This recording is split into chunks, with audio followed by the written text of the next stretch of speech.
Hello, my name is Marcus. I'm the compiler of a collection of therapy quotes entitled 1001 Windmills of the Mind, a collection of quotes taken from what's often called the psychodynamic or the psychoanalytic perspective, which long ago, as I understand it, was called philosophical medicine, because this perspective seeks to transmute or transfigure the effects of our childhood memories.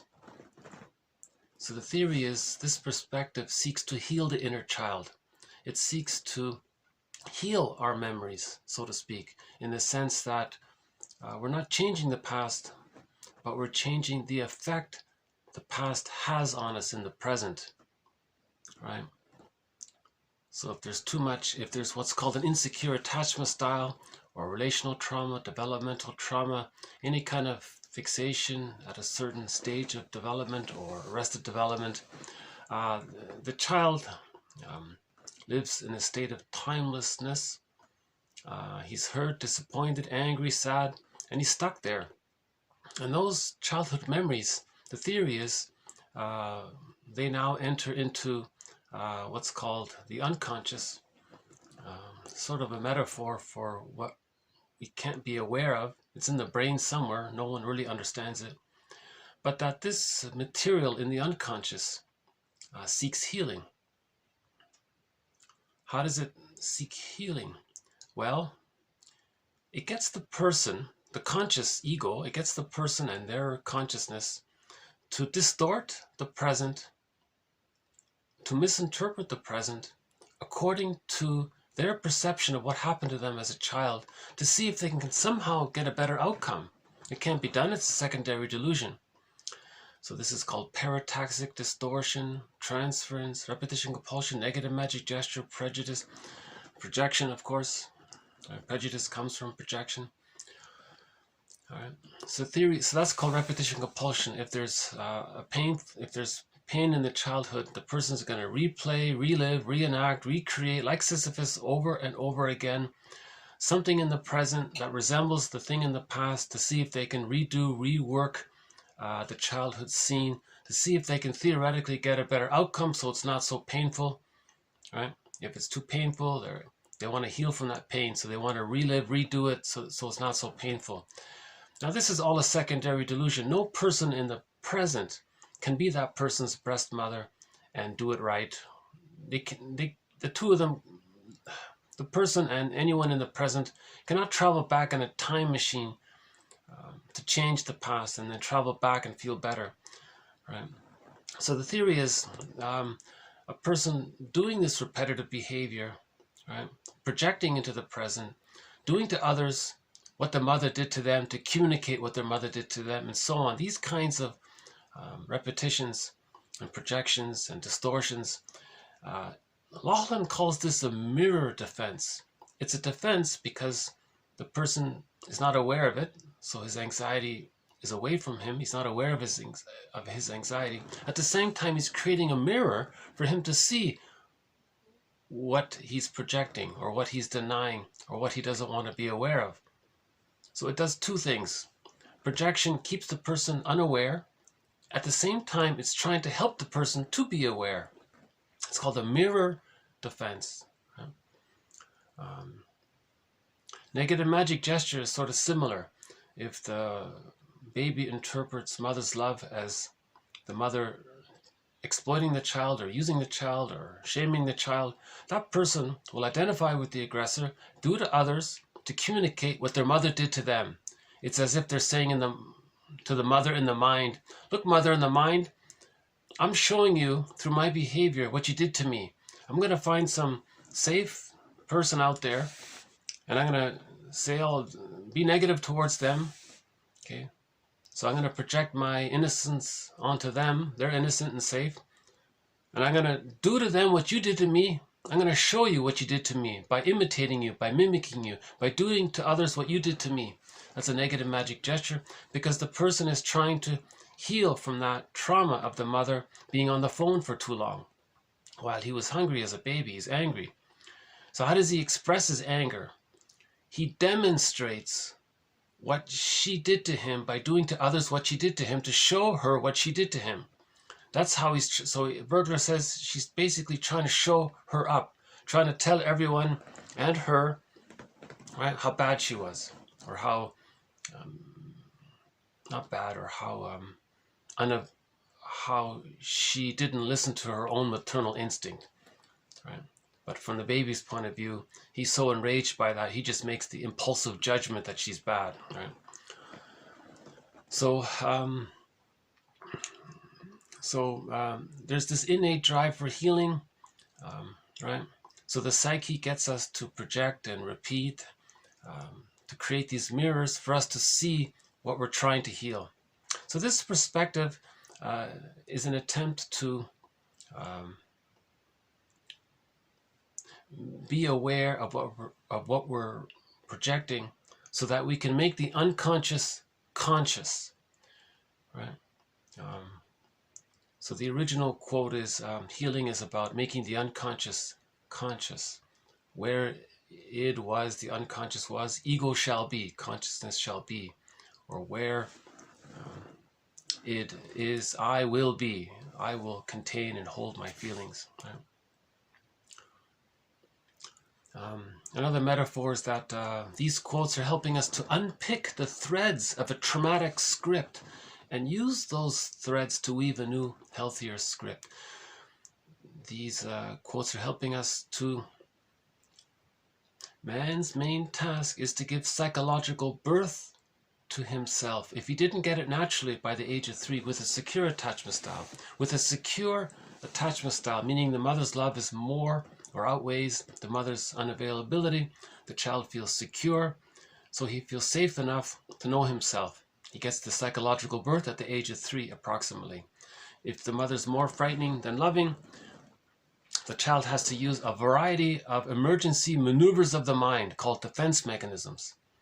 Okay, mental mechanisms, defense mechanisms are maneuvers of the mind to help the baby not be aware of his anxiety and fear if the mother is so negative towards him from his judgment, from his point of view. So for example, he might use splitting. Okay, the reality is that he's bonded to the frightening mother, but he can't feed if he's terrified. If he's too scared, how can he safely feed? So he hallucinates that she's all good. Now, through the hallucination that she's all good, the baby can nurse. He's feeding, while he's fantasizing that the mother is good. So he fantasizes that he's bonded to a goddess, when in reality, from his baby's imaginal point of view, due to primary process thinking, he's emotionally bonded to a frightening something. Now, this frightening something, the child might even think that this frightening something wants to devour him, because the baby's projecting his need to take in mother's love. Because of the fusion, mother and the baby are one, the fusion there, things get mixed up. He may think that he wants to take in all of mother's love. He's not getting it. He may think that the mother wants to take in the child. Now, the baby's angry at his mother, so the baby may think the mother is angry at him. So the mother is angry at him and wants to devour him. So in Hansel and Gretel, this is shown as the witch that wants to eat the children, right? And there's a book called So the Witch Won't Eat Me. It talks about that. So myths and fairy tales talk about this area. Myths and fairy tales talk about an insecure attachment style. Myths and fairy tales describe the psyche of a traumatized child. Right? Myths and fairy tales, all of the characters represent one psyche. Yeah. So when you read a whole myth, everything, it's like one long person's dream. A fairy tale is like a person's dream. So actual night dreams, myths and fairy tales are all called soul stories. Right? Just so when you wake up in the morning, everything you dreamt belonged to your psyche. Okay. So a myth and a fairy tale is like that. Right? All of the characters belong to one psyche, as if it were just one long dream. So myths and fairy tales are true on the inside. Like the child said, myths and fairy tales are true on the inside, not on the outside. Right? So these quotes are helping us to be our own caring witness. Because if the child is using splitting, right? Then the healing journey would be to heal the splits. The mother isn't a goddess or a demon. The mother is just one person, not two people. The baby thinks they're two people. The baby thinks that his mother's only loving, and this frightening witch that he's bonded to, he denies her existence in his mind. She doesn't exist. All that exists in his mind is that the mother's a goddess. But in reality, he's bonded, attached to this frightening, rejecting mother. Yeah, that's called splitting. And then he makes the conclusion that he's no good and she's all good. That's called the moral defense. And if it's so severe, beyond the age of 18 months, he identifies with her. He gives up. He loses his true self altogether. And the theory is that there's a vacuum, and the mother's psyche enters into the child's psyche, and he adopts his mother's psyche. So he becomes just like her. So then in later life, he does to others what his mother did to him. The mother was cold and rejecting and unavailable.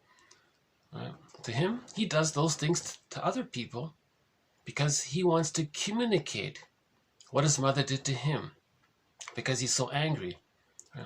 Now, why is he doing this?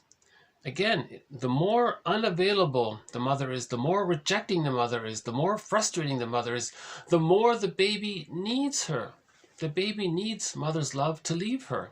If he's not getting mother's love, he's got to stay and wait for it. He stays so intensely that he just becomes just like her, thinking if he's just like her, that's the best way to stay bonded to her, if he's just like her. So he preserves the fusion and he becomes just like her. Now he's doing this because he's waiting for mother's love, and he needs mother's love to separate, but he's not getting it. So he's going to wait for it, but he's not getting it. So he's in a catch-22, right?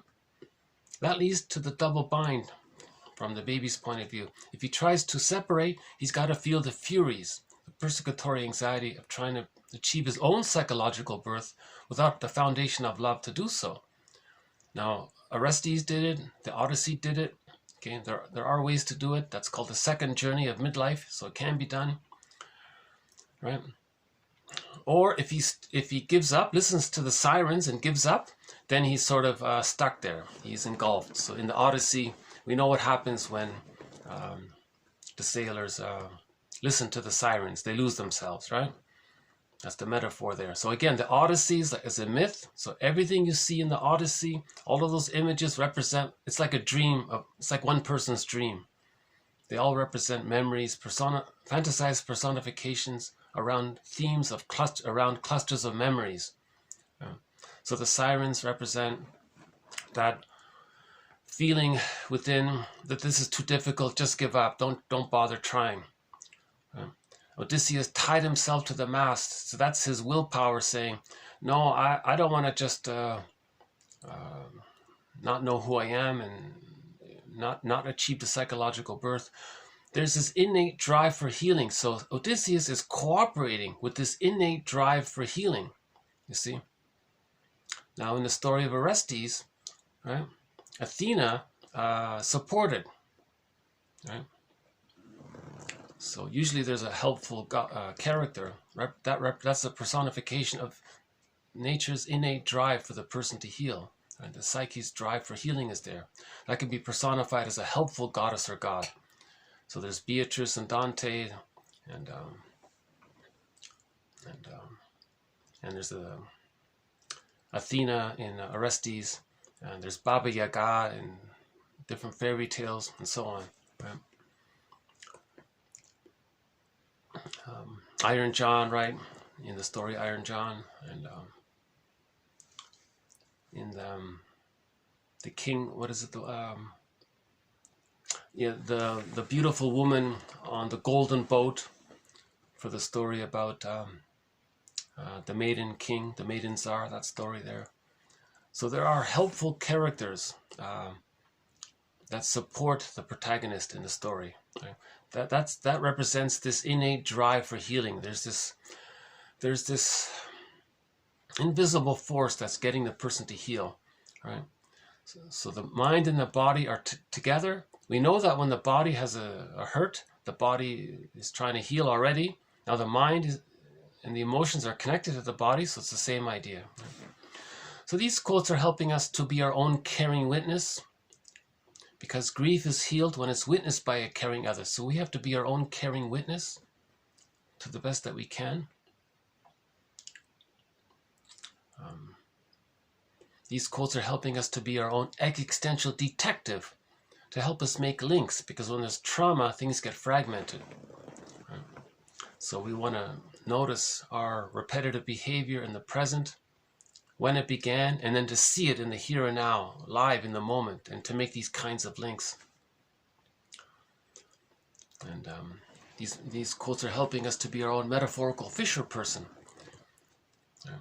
So when we bring up something that's repressed, the metaphor is that repression is like the unconscious. So there's the ocean. If you bring up a fish, that means you brought up something from the ocean, from the unconscious. So you made something unconscious conscious, something you weren't aware of. Okay, you became aware of it. That's like bringing up a fish from the ocean. So we are our own fisher person. And there are other metaphors to talk about this perspective. So this collection of quotes discusses this perspective in roughly 30 sub-threads or themes. But these sub-threads or themes are all interwoven. Another metaphor is, we have a quote in the core collection by a poet. He says that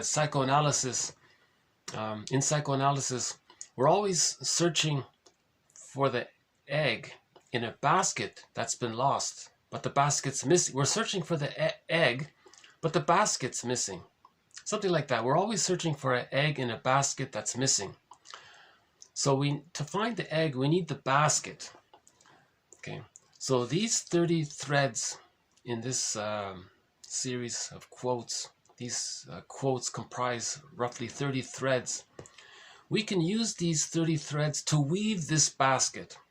That's building the ego, building the container, building our knowledge, our understanding, strengthening the ego, strengthening our own ability to be our own caring witness. That's building the basket.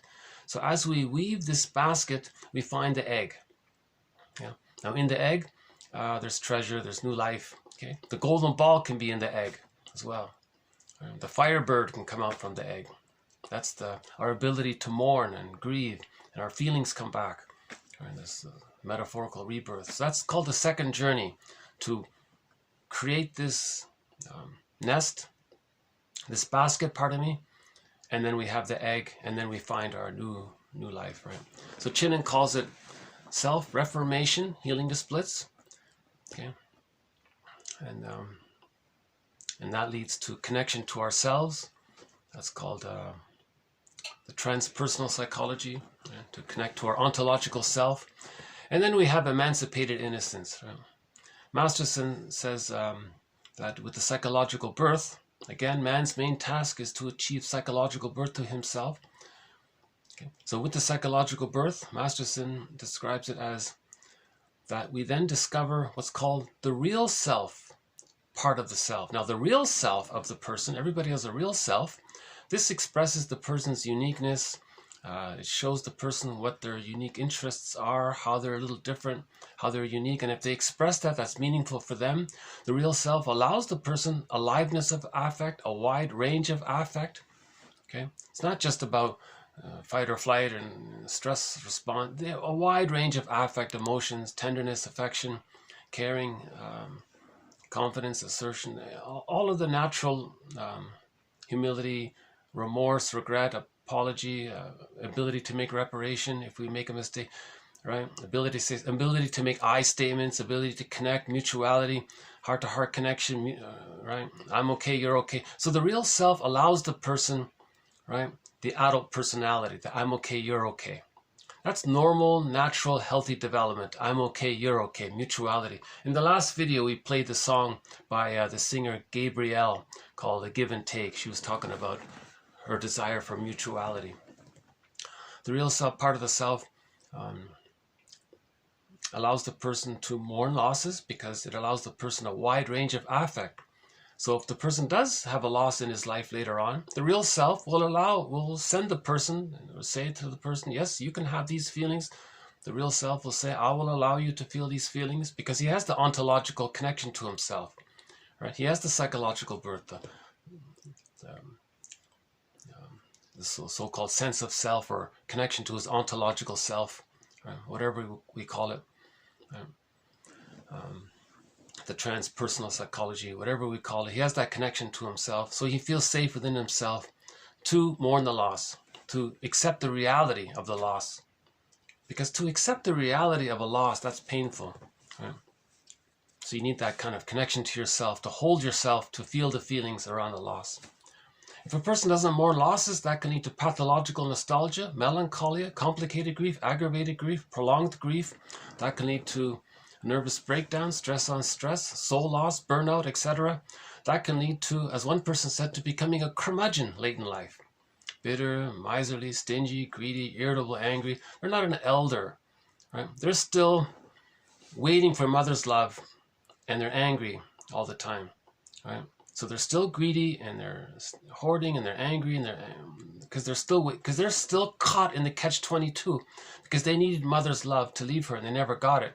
And they never went on the second journey. You see, they ignored the second journey. In the fairy tale, the guy saw the golden feather in the forest.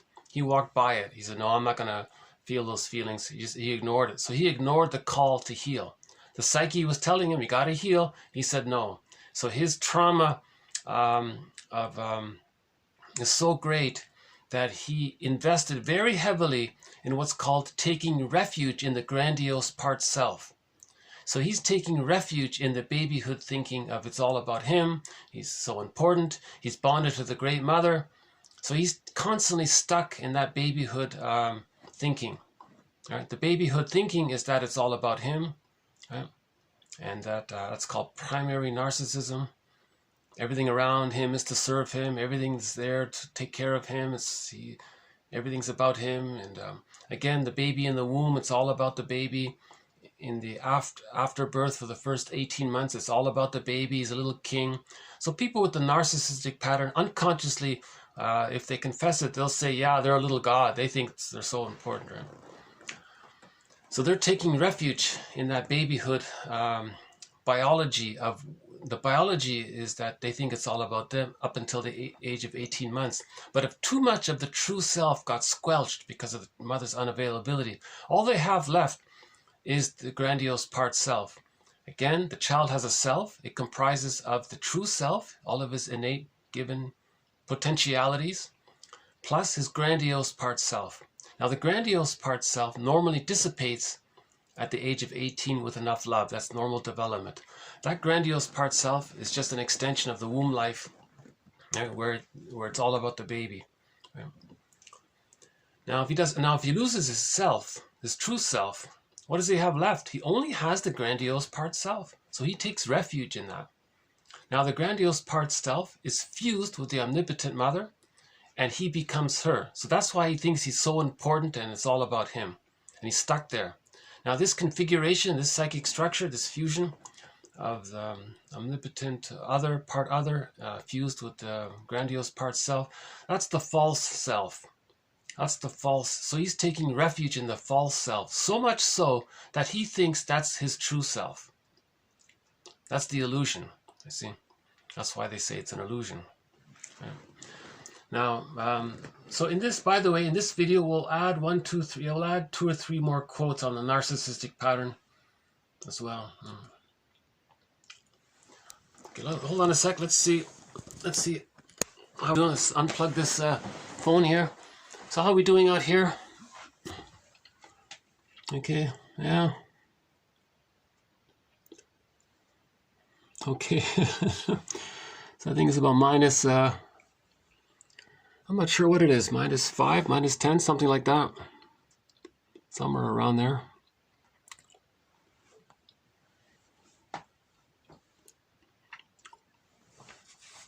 Okay, it's a nice day otherwise. A little overcast, but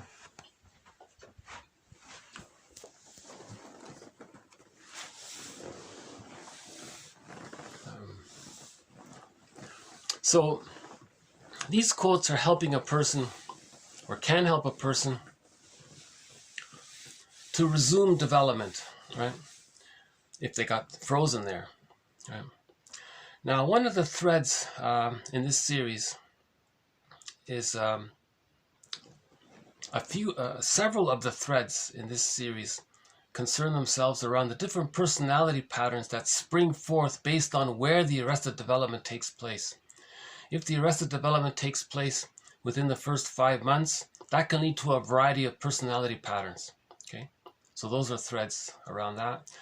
Between 5 months and 18 months, the narcissistic pattern primarily, there are a couple of patterns around that. And then between 18 months and 36 months, if the fixation is there, we have a couple of personality patterns around there. So that's the theory about developmental object relations theory, that personality structure or patterns spring forth based on where the fixation takes place. Fixation means the child needs love and support to advance to the next level, but if he doesn't get it, he's stuck there. He's for a moment in time, and he's stuck there, and he keeps living in that moment, and then he brings that past into the present, and he's trying to release that moment, right? So in myths or fairy tales, in one fairy tale called Kirikou and the Sorceress, the metaphor there for releasing that moment was Kirikou took out the splinter in the character there, right? The character had a splinter, and she couldn't reach it or take it out. So the metaphor was this got released, and she felt a huge relief from that. So she was able to mourn. Right? That's a very good story, by the way. It's a fairy tale in animation called Kirikou and the Sorceress. In that, it's French, but the English dubbing is very good, actually. In that case, I would recommend the dubbing. The subtitles are actually not that great. Usually the subtitles are better than the dubbing, but in this story, I would go with the dubbing. Kirikou and the Sorceress. It's a family story. Right? So if you see it, you'll know what I mean. It's a metaphor for the second journey, basically. Similar to the Odyssey and others. That focuses on grief work, that story, I think. And you can see how the character was so bitter and angry, and yeah. So the metaphor there in that story was the hunger, right? The baby was so hungry, he always wanted to gobble things up. So you can see there's a personification of the baby's need to take in mother's love, right? There's a personification around that. That's based on that grief of that fixation, represented symbolically by the thorn in the queen, right, in that story.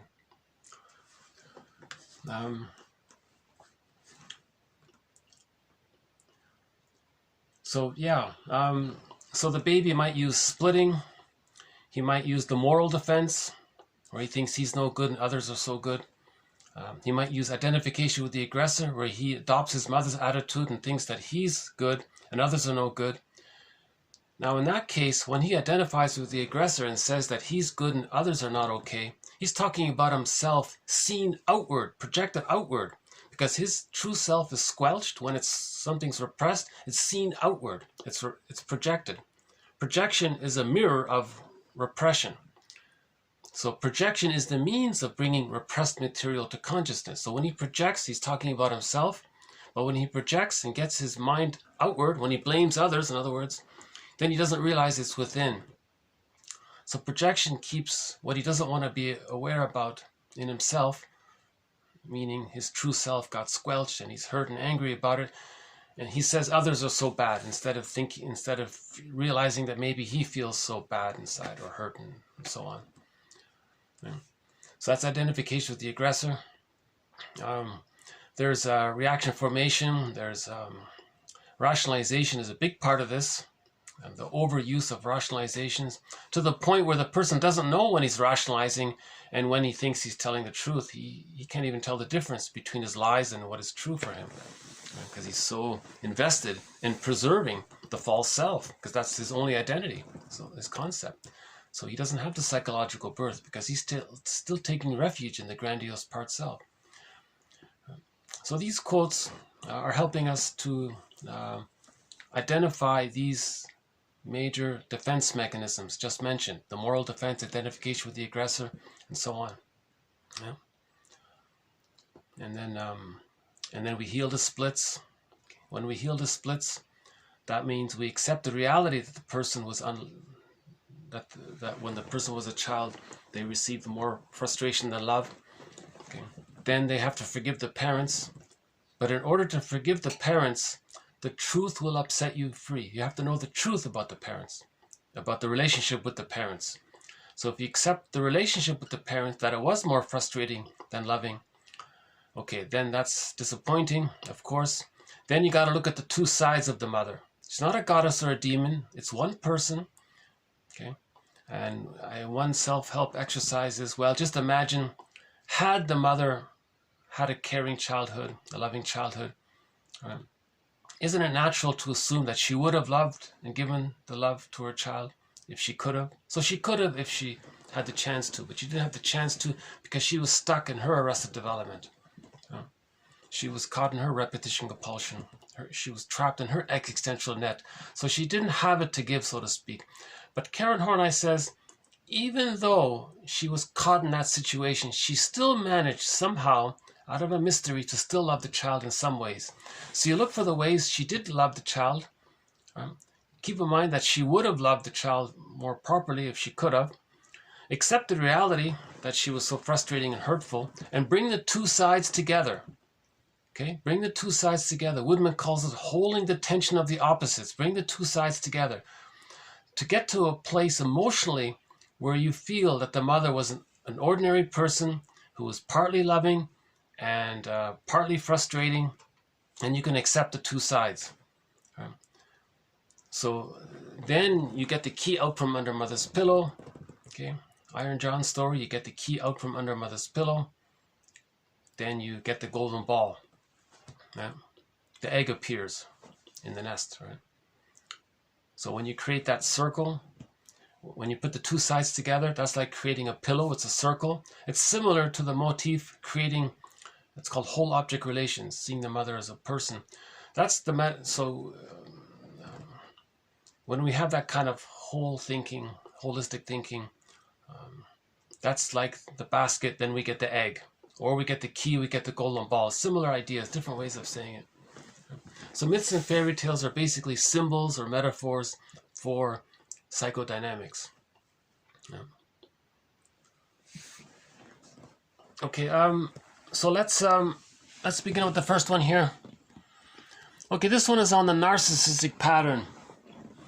All right, so again, the narcissistic pattern, okay, he wasn't seen. So why don't we just go here for a minute. So in the narcissistic pattern, right, the baby has a need for mirroring, okay? So the baby needs to be mirrored. Now the mother didn't see the child, didn't accept the child for who he is, so he wasn't mirrored. So he identified with the aggressor. So in his mind is an image of him and his mother, it's fused. Now when he sees a reflection of himself, he can imagine that his mother is in this reflection. He and his mother are there. He and his mother are here. Okay. Now, this picture means that he's stuck in the fusion of needing to be seen and witnessed by the mother. Now he sees his mother here when he sees himself, so he thinks maybe he's going to be seen here. He needs to be seen by the mother, right? See, he needs to be seen, Michelangelo's version, he needs to be seen by the mother. He was never seen. This is what he's looking for, to be witnessed, you see? But his only concept of being witnessed is the memory of his mother in the mind, because he is the mother. He is the mother. His mind is his mother's mind, you see? So he sees a reflection of his mother, okay? So this, it's like this comes out to here, basically. So he sees his mother. That's his, and then the secret, and then the inner child within can see his mother. You see, this talks about the fusion. He calls it a loop there, like a symbiosis, right? So this is back to the symbiosis. In the baby in the womb is in a symbiotic state with his mother. The mother is the symbiotic object for the baby. Right? Now, humans come out too early. The babies need an extended womb. That symbiosis needs to continue. Now the mother is offers what's called social symbiosis. So we had symbiosis proper in the womb, in the uterus. In the first 5 months, that's social symbiosis. The mother has to automatically unconditionally meet the baby's needs instantly, like he was still in the womb, because he is still in the womb, right? So that's called a social symbiosis, okay? So the mother has to see the child and be attuned to the baby's needs. No bottle, no schedule, no letting the baby cry in the crib until they can't cry, all these horrible things. The mother is there to meet the needs of the baby unconditionally, you see. So if he doesn't get that, he's stuck there. That's a moment in time. He's fixed there. Now this fixation there, okay, that leads to the narcissist. So he's fixed there. He didn't get that mirroring. He didn't get that attunement from his mother. He's looking for that attunement. The baby needs the attunement from the mother. So there's the memory of the mother is here. He sees it here. He's him. He needs that attunement from the mother. He wants to be seen by the mother, right? And during the stage of social symbiosis, right? And let's say it's negative. Let's say the mother and the baby and the mother are fused, but it's negative. The baby, well, that's better than nothing, but the baby needs a positive symbiosis. Mahler calls it optimal symbiosis. Now, between, let's say the first 5 months goes okay. That's not the end of the story. That's just a phase of it. Between 5 months and 18 months, when the child's playing around, he's learning about himself and starting to realize that he's his own person. He's beginning the differentiation process where he realizes he is his own person, but he's tiny, he's helpless, he's crawling around. Now, at the same time, he looks to his mother. He needs to see that when he looks in his mother's eyes, that he sees that his mother's looking at him with acceptance of that he's autonomous, that he's going to grow up to be an autonomous person. So he needs that witnessing. You see, he's looking for that witnessing. So that's what he's looking for. He's looking for that witnessing. He wants to see, Mom, can I be myself? Please, you know, I need that. And he's stuck. He's not getting it, so he's stuck there. Now, the reason he may think it's blissful there, the confusion around this is that the baby in the womb is in a state of bliss, in the fusion. So he's returning to that blissful state of the fusion because he didn't get seen. You see, the mirror means he needs to get seen. Right? So he regresses to the phase of symbiosis. So this is like the symbiosis, right? The mother and him are one. They're fused there. So there's a lot going on with this image, you see. Now his feelings are squelched. You see, now imagine Echo here and the side there. That's his true self. He ignores his true self, right? Because it's because the mother rejected it. The mother rejected his feelings, so he rejects his feelings. But his feelings are disassociated. See, Echo's over here, disassociated. In Peer Gynt, it's Solvig. Solvig is at a distance there. It's disassociated. He ignores his feelings. He ignores his soul. He ignores his feeling self. You see? And he's still looking. He's regressed to the fusion there. Okay, he thinks he's bonded to the mother. This is the safety for him when he's fused with the mother, either in the womb or after the womb, wherever it's positive. That's where he's stuck there because he was never seen. At the same time, he wants to be seen. So there's sort of a double thing going on here, right? I think, as I understand it. Now, in later life, if he grows up, he's going to become like a playboy, a Peter Pan. He's going to fly around. He's going to avoid he'll be manic to avoid his feelings. Fromm calls it, hedonism or something. He's always seeking immediate pleasure as a distraction from the pain of not being connected with Echo and Solvig up here. He's ignoring Solvig. Peer Gynt, this is Peer Gynt. He's ignoring Solvig. He spends his whole life running around in these escapades of seeking pleasure, very greedy, very selfish, doesn't care about others, because it's all about him. You see, the baby's relationship with the mother is that the baby, it is all about him in connection with the mother. So he feels bliss there. So he's stuck in the primary narcissism of thinking it's all about him. Now he sees his mother here. The relationship between the baby and the mother is that the mother is there to serve him because it's all about him and he's stuck there.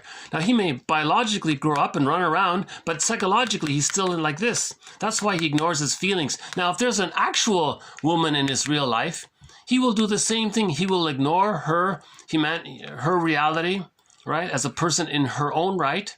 He can't love her. He's only in love with the image of his mother, but his mind comprises of the image of his mother. So he's in love with himself. That's what it means by self-love. It's not self-love.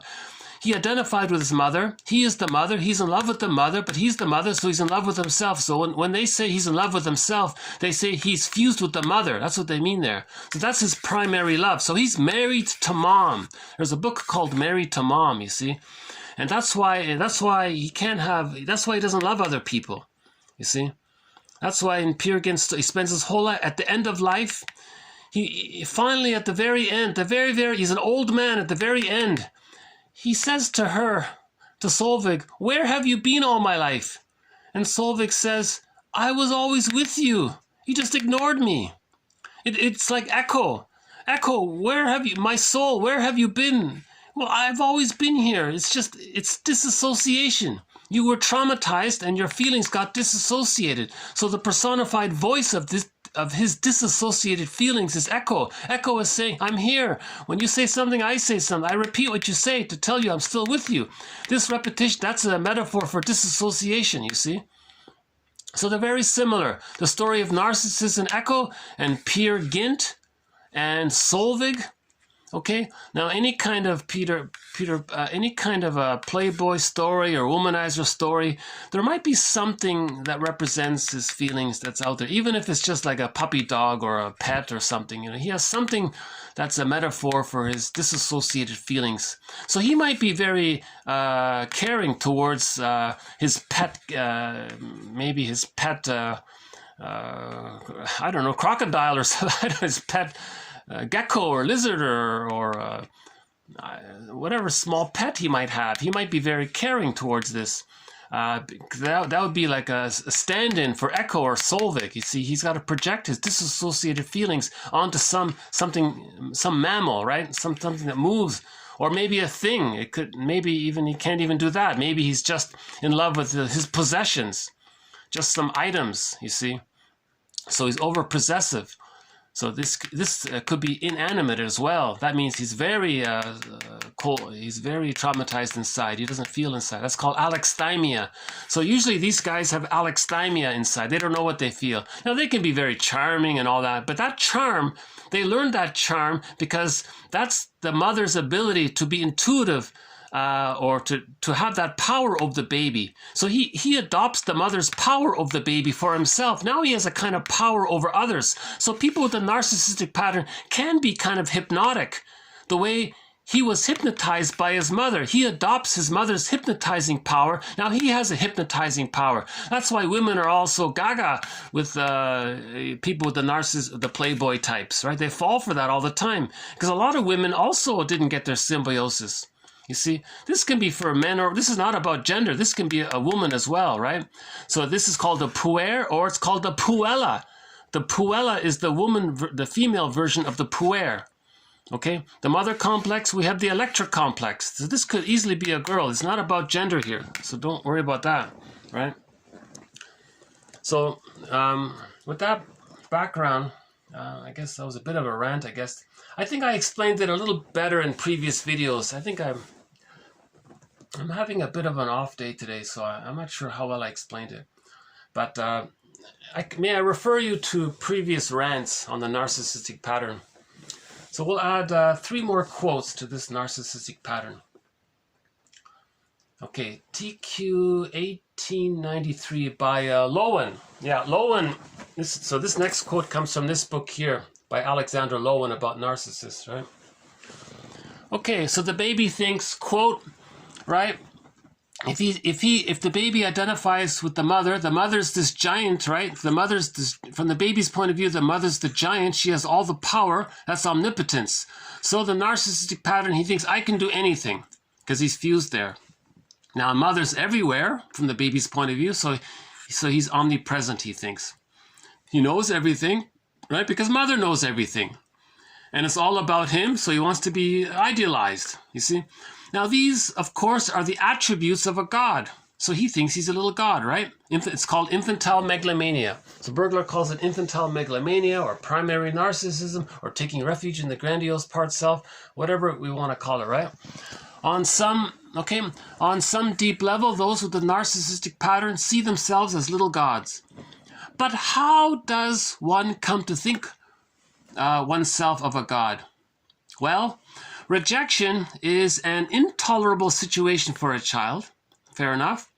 In itself, the frustrated longing for love is extremely painful, yes.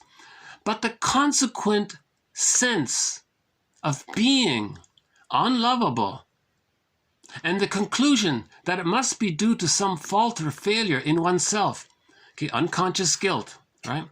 Because of his magical thinking, he thinks he created it, right? So he has unconscious guilt. That's the moral defense. He thinks he's no good. To have the bond with the mother, he's got to think that he's no good, right? So, right? Now this is too much. If this doesn't get healed by the age of 18 months, then by 18 months, the child sees no way out of this impossible situation other than an almost total identification with the rejecting parent or mother, right? Whoever the first primary caretaker is, right? Usually the mother. Okay, this is called identification with the aggressor. Now, Lowen doesn't use the jargon identification with the aggressor, but he describes it here. An almost total identification with the rejecting parent, an identification that represents the fusion. Again with the fusion, the image there by Michelangelo, the fusion, okay, of the self and the pool of water there, the fusion, right? A fusion of the self-image and the idealizing parent image, the mother's a god image, right? So the mother and himself are fused, right? Now, since the parent is godlike to the young child, this fusion of images endows the child's ego with a similar quality. Identification with the aggressor. He adopts his interpretation of his mother's power for himself. He thinks the mother's a god, he's her, so he thinks he's a god, like that. This kind of identification with the parent. Okay, now through it, the child incorporates the parent's values wholesale and develops a self-image to reflect that. That's the false self again. At the same time, the child must reject the true self that the parent found objectionable. Of course, he does to himself what his mother did to him, right? So there's the disassociation of his true self, represented by Echo and Solvig, right, on the side there. In this process, the parents' values become, at the same time, and during this process, the parents' values become superior to those values associated with the true self, meaning having feelings. The feelings are in the body. You reject the body, you reject the feelings, you reject your feeling self. You see? That's why those with the narcissistic pattern, treat their feelings so badly. If they have a physical symptom, they don't care. Get a procedure, ignore it. They don't see it as a message because they're ignoring their feelings. You see, a physical symptom from the body, that's like a message from the soul. But when he was a baby, he learned that messages from the soul are to be ignored. So he ignores his feelings, he ignores his physical symptoms. Physical symptoms are a signal, a coded signal of his repressed feelings. So he's ignoring his physical symptoms, you see. So, the mother was special. So to be special, therefore, is to be above or superior to one's feeling self. Another added element to it. Okay, echo is the expression of one's inner being. Okay, one's bodily self. Okay, feeling self, soul, right? As opposed to one's superficial appearance. If narcissists could say, I love you, Echo would repeat these words. So if he could have self-acceptance for his feelings would welcome that. Echo would repeat these words and he would feel loved. Okay, this inability to love is characteristic of the narcissistic pattern. Now, this is very similar to the Dorian Gray story. Okay, a similar idea with Dorian Gray, right? All throughout his life, he never looked at the picture, okay? Meaning he ignored his feelings. So in this case, the picture is his traumatized feelings, okay? Echo or Solvig, right? Or the bodily symptoms. He never looked at it. It's too ugly to look at, right? You see, that's how despised he feels by the mother's rejection of his needs.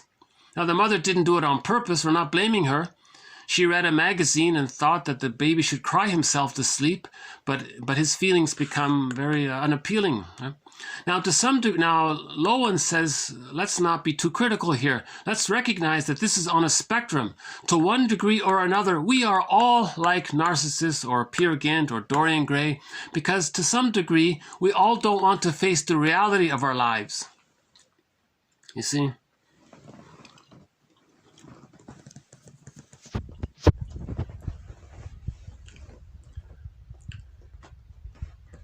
Okay, I think because of storage limitation, because of space limitations, I'm just going to have to move on. So those three quotes add to our thread on the narcissistic pattern. It's never, I feel like I don't know how I can convey the whole picture of the narcissistic pattern at one go. So that's why the narcissistic pattern is a thread all throughout this series. We have, you know, I would say at least 50 or 60 or 70 excellent quotes on the narcissistic pattern. I think these three add to our collection on it. Okay, the next few quotes are on our thread on dreams. Now, this is very undeveloped, this thing about dreams. Okay, so we're talking about primary process thinking. The adult has conscious thinking. That's called secondary process thinking, reasonable adult thinking, right? But the baby doesn't have that. He has the fairy tale world of thinking, the mythological world of thinking. It's different there. That's called primary process thinking. So the dream world reverts to primary process thinking. There's no time there, right? Things are easily condensed because there's no time there. A memory from childhood can blend with a memory from yesterday. And then in your dream, those two are together and you think, how did that happen? I dreamt that. I had that feeling when I was 8. And I just came up now, blended in with that image of the character I saw on TV. Whoa, so that's called condensation. So that's called primary process thinking. In primary process thinking, there's a lot of condensation and there's a lot of displacement. Feelings around something terrifying can get displaced onto something safe. See, that's a transition to help the person get in touch with the latent. So the manifest content leads to the latent content, what's underneath it. So this is the psyche's innate drive for healing. So you wake up, you have a dream, you dreamt about something peaceful. It was mixed, a peaceful character linked to some strong emotions, but you know those strong emotions aren't related to that character. Okay, what happened was the strong emotions are from some other character, but they got displaced onto this peaceful character to help the person heal and integrate, you see. So let's look at this a little further here about dreams. Okay, what is this? What is the issue? Okay, so when you wake up in the morning, have these dreams, ideally, one model is called TTAQ. You wake up, quickly you grab your pen and your journal, you write down TTAQ. Give the dream that you just had that you remember a title. What's the theme? The affect, the main emotion, and what question is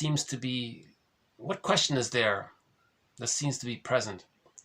So TTAQ, right? Title, theme, affect, question. Right? Or you can ask yourself these questions when you wake up. Well, what's the issue? So in this dream, what was the issue, or what is the issue? What is the core of the drama? What's the theme of the drama? Okay, is this a dream about, is it asking me, is it more about a question? Is it showing me an inner conflict, inner crisis? Is it just about some kind of confusion?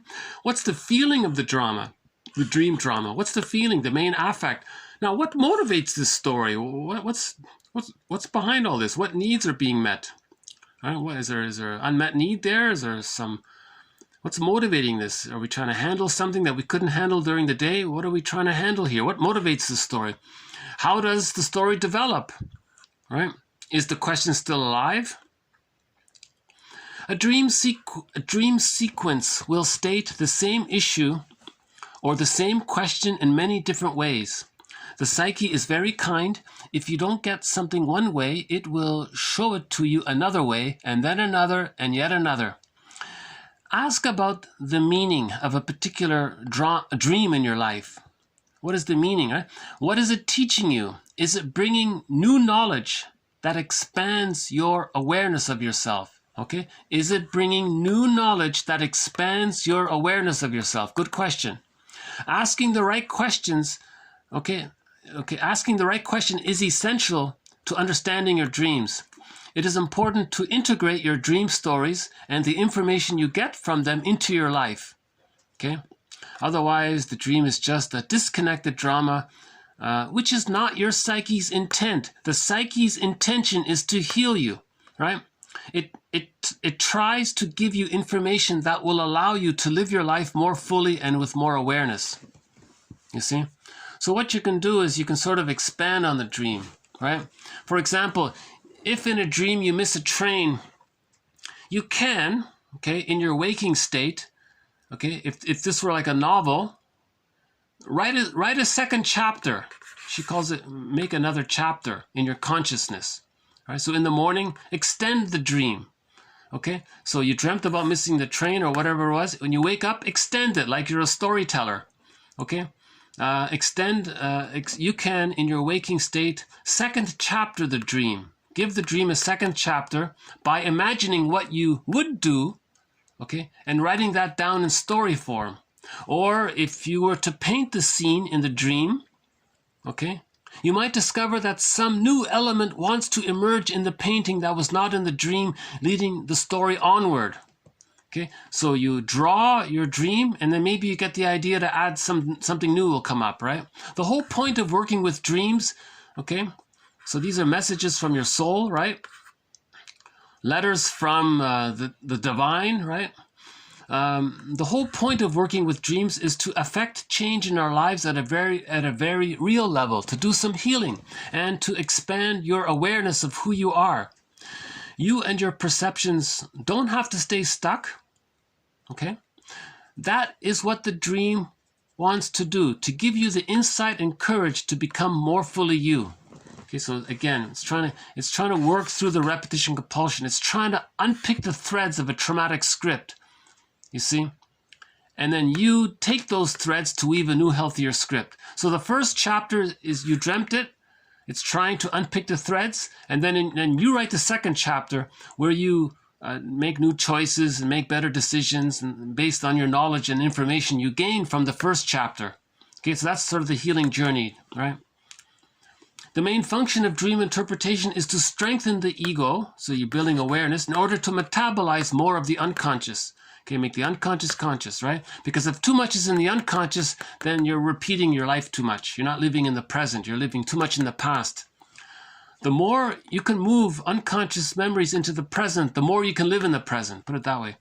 Forensic does not regard the elements in the dream which fulfill wishes as merely mechanical repetition of fragments of experience, but regards the dream itself as an effort to bring about a better adjustment to traumatic experiences. You see, the dream is trying to heal you. Now, the wish-fulfilling aspect of the dream is the means to bring this about. So it's not just about making you feel better for the moment, right? That's just part of it. It leads to helping you to write the second chapter, right? Now, we can not only apply the standard technique of dream interpretation in analyzing a fairy tale, right? But we can actually think of tales and myths as having arisen from a dream, which a person dreamt and then told to others.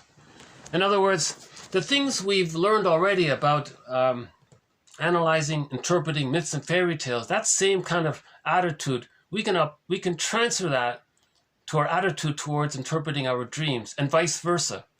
TTAQ from the dream, we can do that to the myth or fairy tale. See, it works. They're the same, right? What about daydreams? Well, similar idea. The interpretation of daydreams may proceed along the same lines as dream interpretation, interpretation of myth, fairy tale, same idea, right?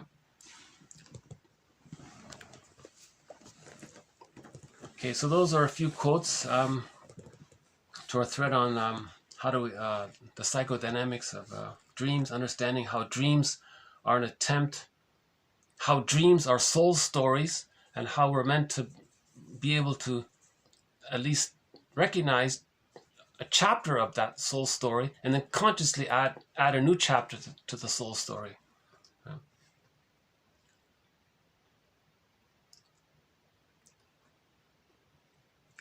That painting one's interesting, right? So let's say you had a dream.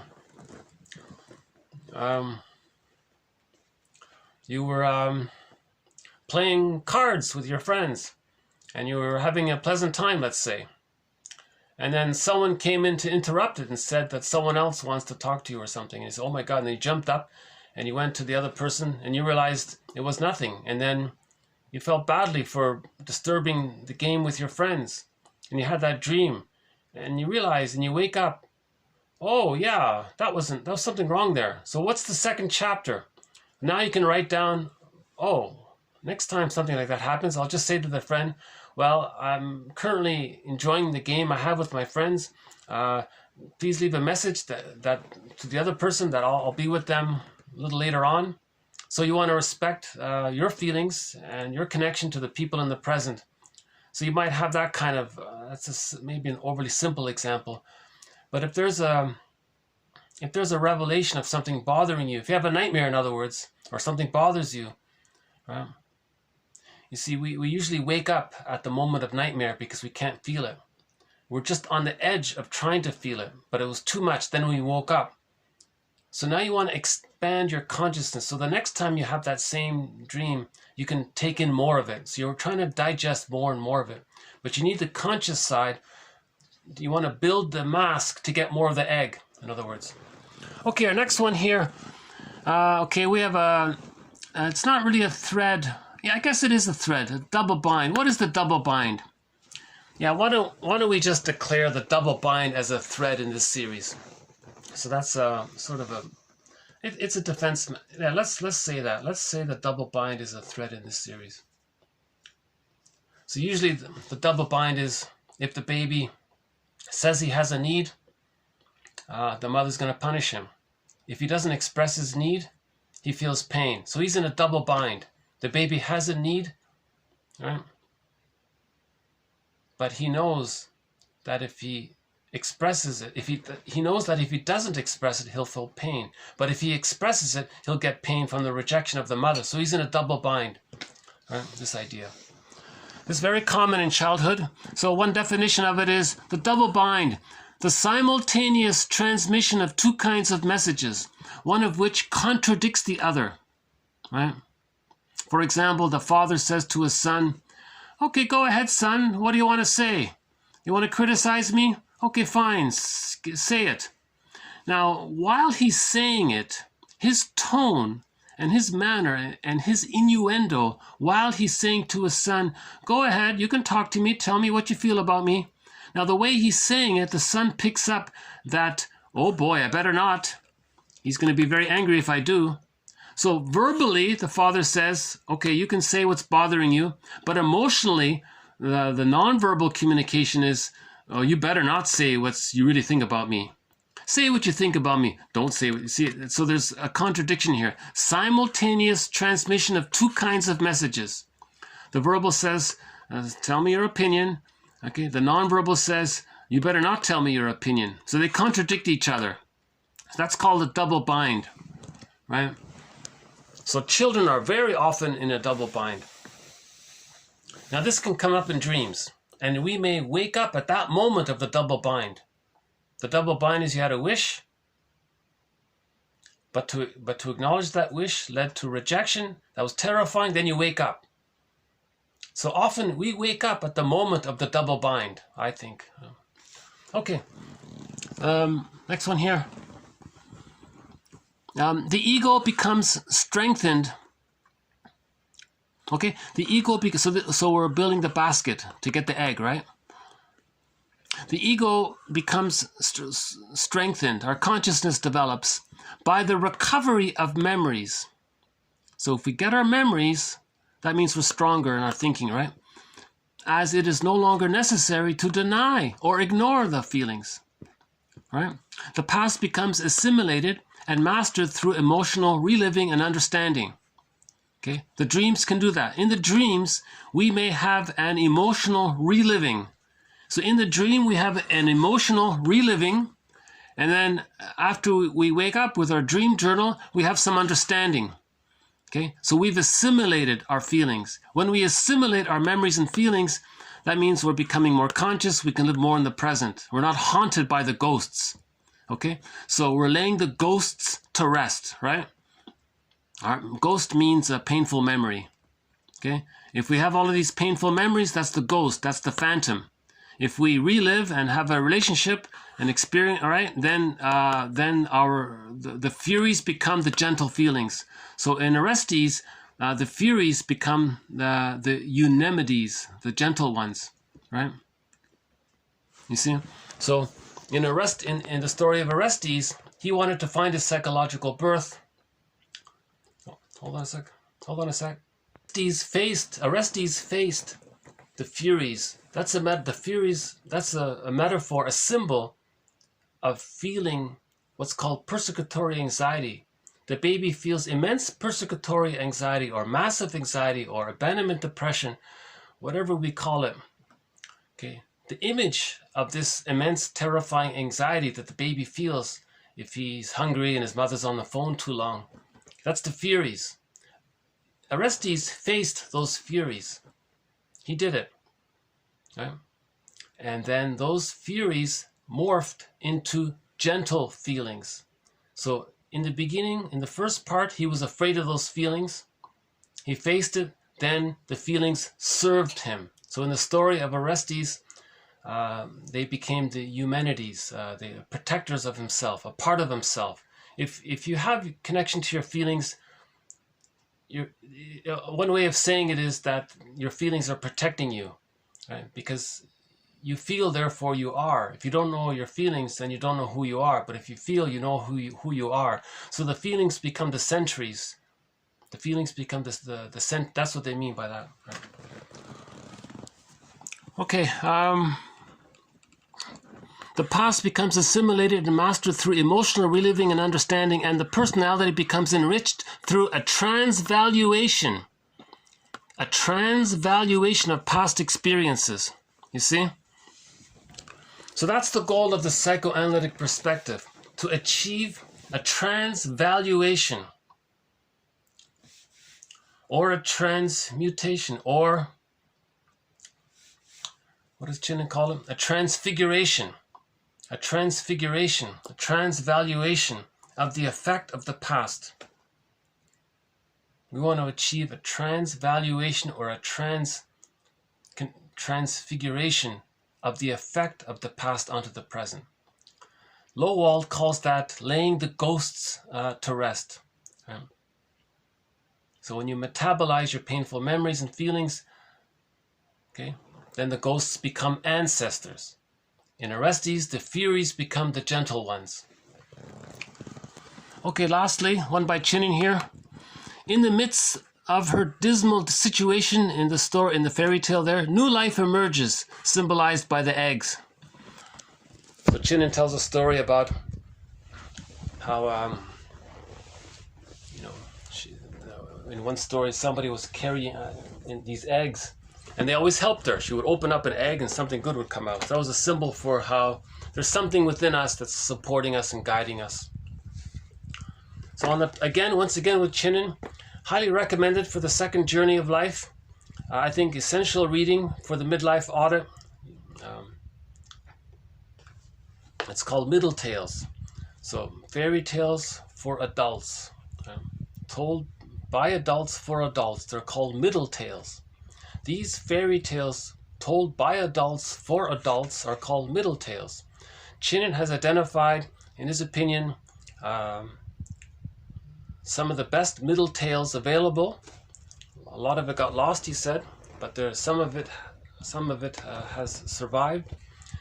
So he plucked out 50 middle tales and put them into 4 books. One is called Waking the World. This emphasizes finding our voice. And he says, you know, maybe stereotypically, maybe a lot of women squelch their voice in the first half of life, and then in the second half of life, they want to find their voice be more vocal or assertive or something. So he calls this Beyond the Princess. Now there's one for men called Beyond the Hero. In the Beyond the Hero, the person has to find his feelings. So those are 2 of his books. One is called Waking the World, for women mainly, and the other one's called Beyond the Hero, mainly for men, but it's for everybody. His 3rd book is called Once Upon a Midlife, for men and women. This is an excellent collection. I think this is an amazing collection, this one here. In the Ever After is the 4th book. Those 4 books, I think, are essential reading. Those 4 books for the second journey. I think this comic series called Psychoanalysis for the second journey. Again, in 1955, 4 issues were put out. Bundled up all together throughout the entire series. So this is the complete series. So this complete series has 12 sessions. 3 therapy sessions with Ellen there. Okay, 5 with Mark and 4 with Freddie. There are 12 therapy sessions. These therapy sessions are put into comic book format, and they preserve the integrity of teaching psychoanalysis. This is actually educational. This is not a frivolous entertainment. This is actually educational. This was part of the mental hygiene movement back in 1955. Now, 2 years ago, okay, in February of 2020, they dug up these 4 issues from the 50s and put them into this book. And it's been reprinted. Okay, Tales of Inner Turmoil. You can see at the top there, people searching for peace of mind through psychoanalysis. Yeah. So I think Chinnon's tales are essential, psychoanalysis essential, and we have other recommended material for the second journey. Chinnon calls it the second journey. Joseph Campbell calls it the hero's journey. Nothing to do with gender, meaning at midlife, we want to reclaim what we lost in childhood. Again, Robert Bly's metaphor, by the age of 5, so much of who we are, our true self, our golden ball, gets put into this bag that we drag behind us. And we spend the rest of our lives trying to reintegrate what we lost in childhood back into ourselves, sometimes called psychosynthesis. We want to resynthesize what got lost. That's called the second journey, to do that. Now this bag we drag behind us has a lot of energy. That energy is called the id. There's golden traits in there as well. Our potential is in there. So it's our hurt and anger is in there. Our knowledge about which defense mechanisms we're using is in there. It's like a labyrinth in there. So there's a lot going on in the unconscious, in the second self.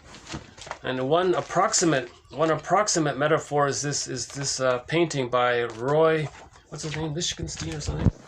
So we have the conscious self, right? And this is our conscious self. This is our unconscious self. So this is what's repressed. So everything about us, okay, that we don't know is repressed. Okay, it's sort of split off. It's separated. It has a mind of its own, right? And this can even be the director of this. Okay, he's like the puppet master. He's controlling him, and he's going through the motions of this. He's just like a puppet for his unconscious. So he wants to make this conscious. He wants to reintegrate this. He wants to reanimate himself.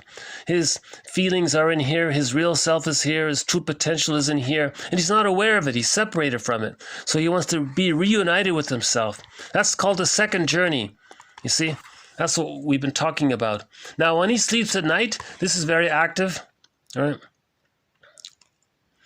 Okay, so one poet says, there's somebody living my life and I know nothing about him. That's this, right? There's someone who walks with me, who's not like me, but who is me. Okay, in literature, it's called the motif of the double.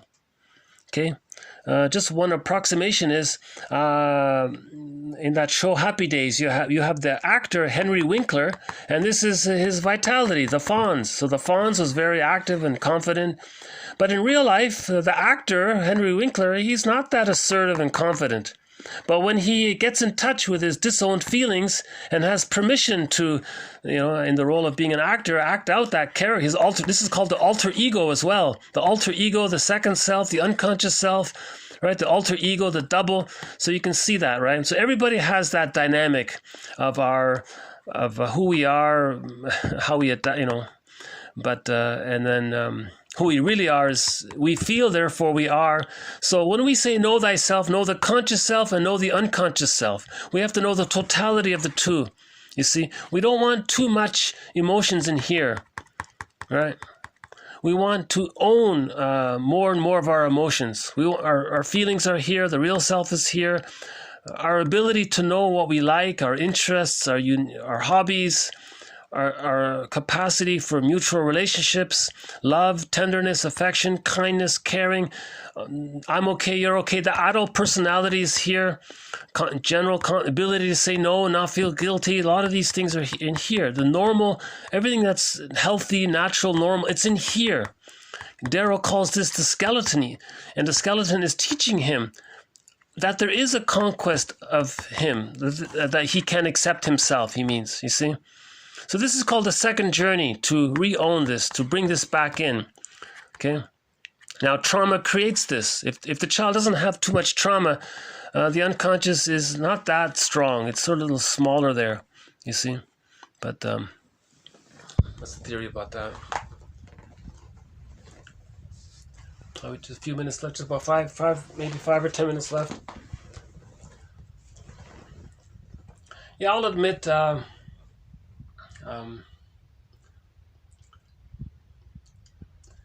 I'll admit I had mixed feelings about doing a video today, because I think I really need to deliver these quotes when I'm in my best mood. If I'm in a mediocre mood, maybe I shouldn't do it, but I thought, well, I want to get these quotes out. Maybe it's not as bad as I think it is. So if my delivery is distracting, don't judge this material by me. I'm not a therapist or a professor. Don't judge these quotes too much by how I'm delivering it. The quotes are posted below, right? So Robert Bly keeps saying, reads ritual. Yeah, we have a quote in the next video about ritual. We have a need for ritual. So Robert Bly was trying to create a ritual. He was saying, read psychology every day for 10 minutes. Yeah. So he was trying to instill the value of it, and then a person would happily engage in that ritual, right? Rituals relate to how we feel and what we value in the time, you see. So he's trying to instill the value of the second journey. I think if you read Chinnon's works, his enthusiasm for these fairy tales is infectious. It'll help to develop that value for the second journey. So these quotes are posted below. Each video offers about 10 minutes. So that's Robert Bly's advice. Read psychology for 10 minutes every day. Forgive psychology for its jargon. Just forgive it. 30% of what you hear is wrong. It's up to you to figure out which 30%. Those are also sayings of Robert Bly. I just came across a flute player. He's an indigenous musician from Peru. We haven't played any flute music. This is called Splendor in the Mountains. He said he went up to the mountains, spent some time alone, and wrote this song. His name is Sikani Puri Zaka.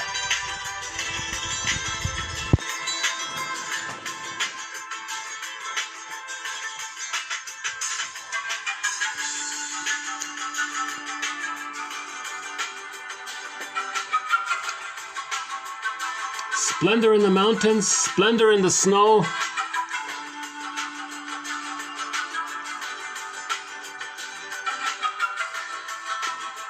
Splendor in the trees.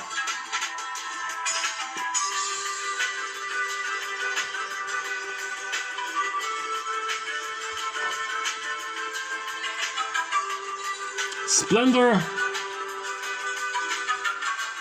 in the birds that fly around.